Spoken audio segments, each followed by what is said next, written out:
प्रत्येक अमावस्याला उंबऱ्याचं लेपन. कोण कोण करतं हळदीचं लेपन? व्हेरी गुड, सगळे शहाणे झाले ते. अमावस्याच्या दिवशी हे कधी माझा बघा उंबरा तर लाकडाचा कमी दिसतो आणि हळदीचा जास्त दिसतो.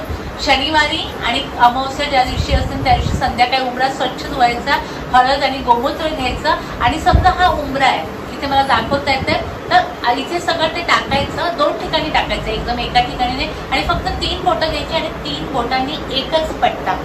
याच्यातही मी तुम्हाला शब्द देते की 8 दिवसामध्ये तुमच्या घरामध्ये कुठलीही निगेटिव्हिटी येणार नाही. एवढा स्वामींनी हे जे काही काही उपाय हे महाराजांनी सांगितले, म्हणजे सुरुवातीला माझ्यासाठी सांगितलेलं मी ते करत करत तर त्याचा मला एवढा अनुभव आला ना. 8 दिवसात एखाद्या शनिवारी जर माझं राहिलं तर घरात काही ना काहीतरी प्रॉब्लेम येतो. त्यामुळे शनिवार म्हणजे उद्या शुक्रवार आहे, मग तुम्ही म्हणाल की ताई शुक्रवारी पण केलेला आहे तर आता शनिवारी पण करू, तर शनिवारचा नियम आहे तो शनिवारी पण करायचा.